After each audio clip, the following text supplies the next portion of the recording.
There's one question you'll never stop asking yourself, and that's, how do I get to the next level? What skill am I missing that's keeping me at the ceiling? And yeah, some of us get trapped under a ceiling and feel like we stagnated for ages without ever going anywhere, sometimes even getting passed by people who've played or practiced way less than us along the way, and nothing's going to discourage you quite like having nothing to show for your efforts. That said, not only is this the most common question people ask themselves, it's also probably the question I've personally been asked the most. Most of us look at getting good as climbing a mountain. That there are these definite milestones by which we can mark that progress in the same way you get belts in karate or jujitsu. But I don't think that's the right way to view things. In fact, I think that's a completely inaccurate representation of meaningful progress. And it wrongly implies both that we suck because we've plateaued, and that some of us just don't have what it takes.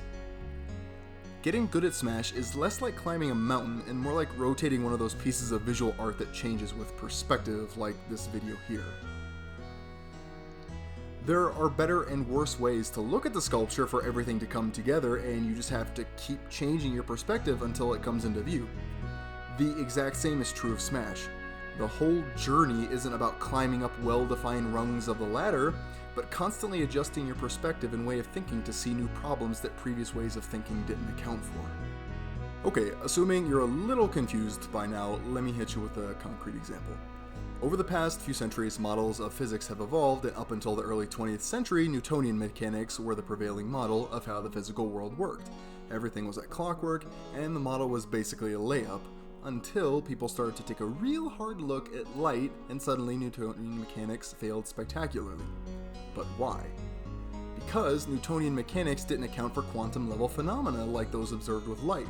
Scientists encountered a previously unaccounted for problem and, to be consistent with my terminology here, adjusted their perspective to create that much more successful of a model.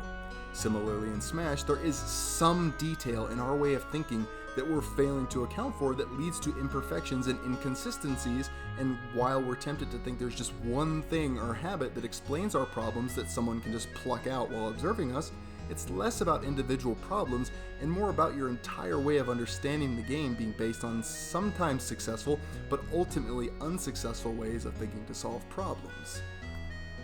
Just think of like Jenga. You got one bad block down towards the bottom, which means you're only going to be able to build so high. This, I think, for example, explains the difference between, say, top 5 PGR versus top 50.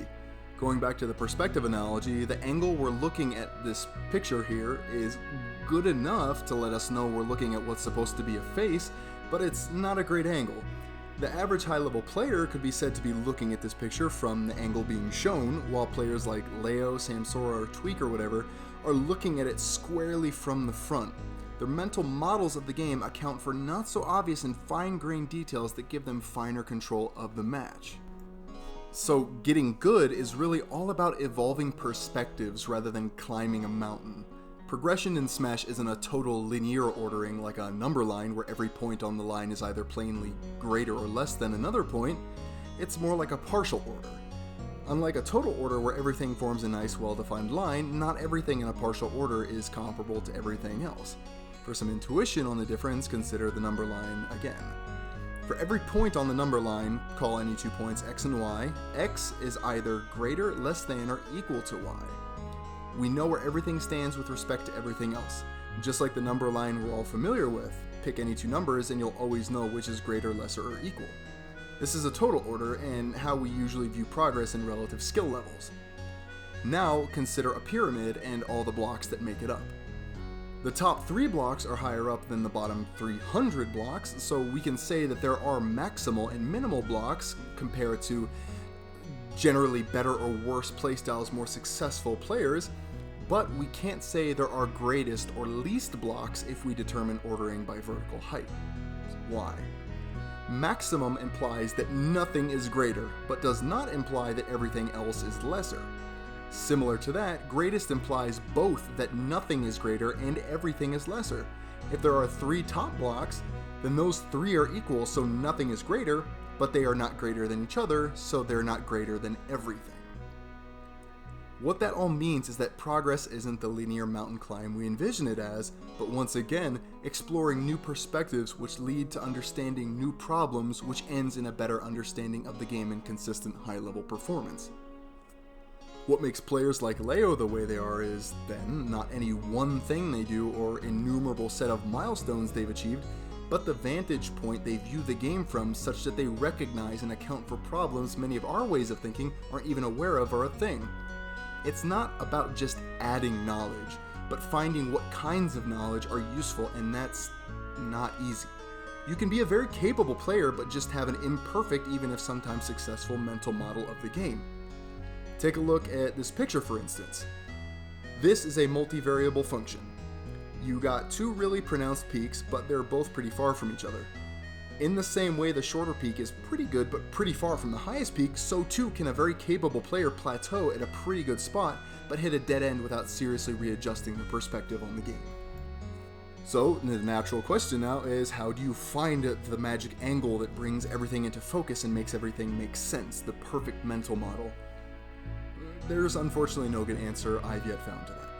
SmashConceptions is, in a way, my own personal chronicle of the evolution of my own perspective on the game and my attempt to model the game in a way that's competitively successful and to frame information in ways I personally find useful. But ultimately, the journey of getting good in Smash is about changing your perspective until the big picture comes into view by both discovering new kinds of knowledge and determining how to frame that knowledge in a way that accounts for the greatest amount of problems and gives you the best conceptual control of the match. Anyway, I think I will stop there at the risk of needlessly confusing you. I know I didn't really give any concrete advice, so sorry to disappoint anyone who thought I'd hand them the keys to the kingdom. But as with most things I cover, I hope this all at least helps give you some direction of, if not where exactly to go, maybe where not to go.